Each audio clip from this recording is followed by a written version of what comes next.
A natural complement to energy conservation is something called momentum conservation, which is another technique for analyzing situations where we don't want to get lost in the details of forces. And the first bit of that is something called impulse. In physics, we define a collision as a short-term interaction between two objects, such as kicking a soccer ball here, where we see someone's foot comes in, they begin contact, there's something happening, and then it ends. And this whole process would be called the collision. In other words, it's pretty close to what you would think of just from the English word of collision. The duration of a collision depends on the materials involved, but is somewhere between 1 and 10 milliseconds. The usefulness of collisions is shown in the following footage of a tennis ball hitting a wall at about 100 miles an hour, because we can see that the forces that go on are crazy and would be hard to estimate.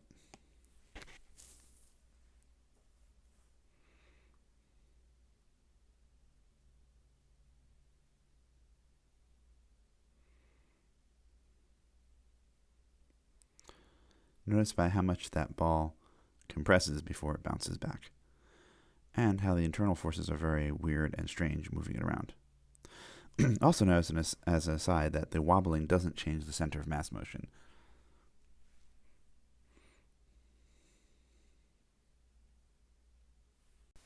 So let's watch that one more time, just to see some other interesting features that come out.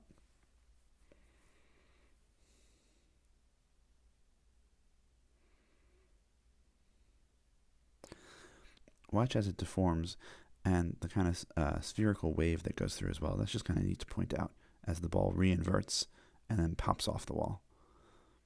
The thing being that analyzing those forces would be extraordinarily difficult because they're time varying and they're, at least here, they're symmetric, but they vary in very weird ways.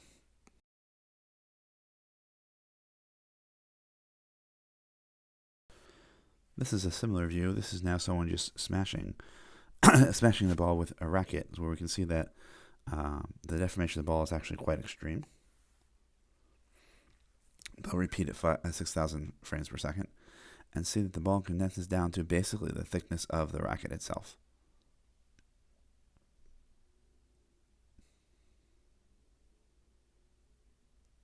Maybe a little bit thicker. And then it's the spring back from here that actually moves the ball forward. It's not the racket pushing through it. It's the collision off the tennis ball and squeezing it down and having it go back up. Again, watch the interesting wobble of the ball, which to our eye is immediately gone back to being spherical, but really wobbles by quite a bit.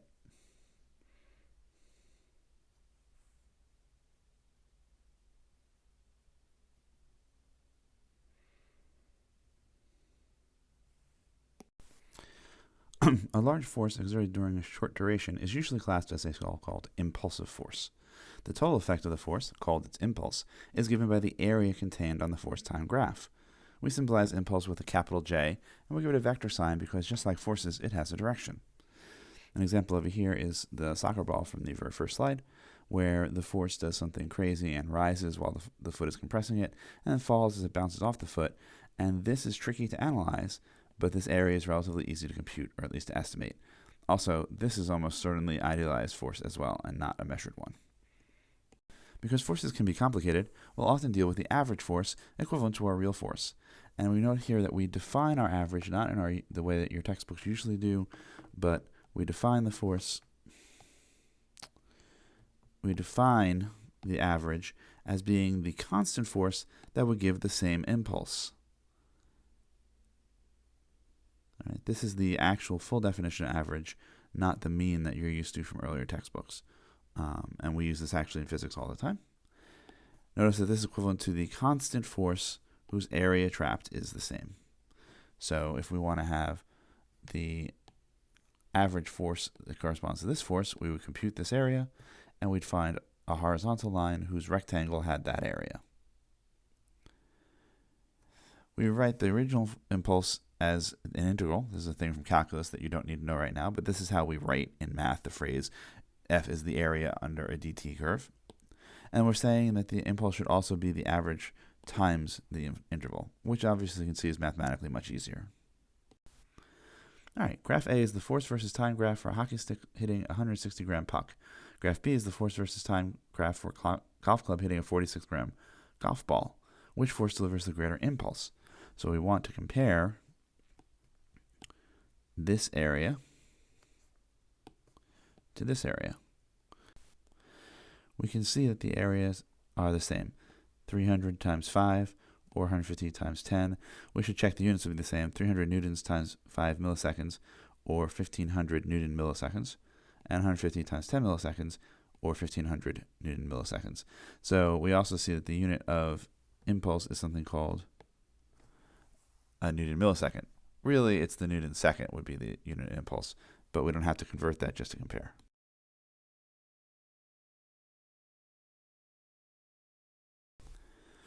So units of J are clearly Newton seconds, but there's no pithy name like newtons or joules. I don't know why, but the SI people have never come up with giving some dead scientists their name on this unit. Moreover, for reasons that we'll discuss soon, impulses are usually given not in Newton seconds, but in kilogram meters per second, which is of course the same thing because a Newton second is a kilogram meter per second squared times a second, which is a kilogram meter per second. And this might be even a little suggestive to you in that these things are things we already have units of, and we'll see that soon. All right, a rubber ball experiences the vertical force shown as it bounces off the floor. What is the impulse in Newton seconds that the ball experiences? But this is as simple as finding the area, which is 1/2 the base times the height. So 1/2 times 8 milliseconds times 300 newtons is 1200 Newton milliseconds. And then we need to convert. So we have 1 second per 1000 milliseconds, or 1.2 Newton seconds.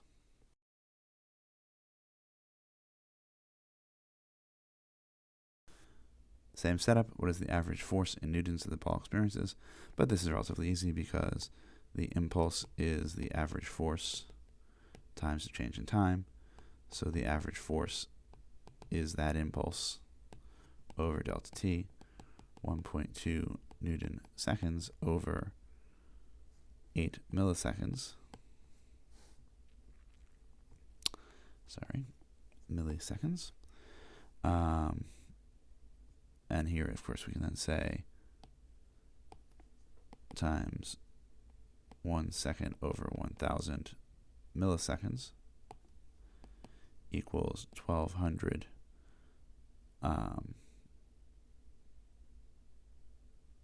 newtons. Well, 1200 newtons. So there we go.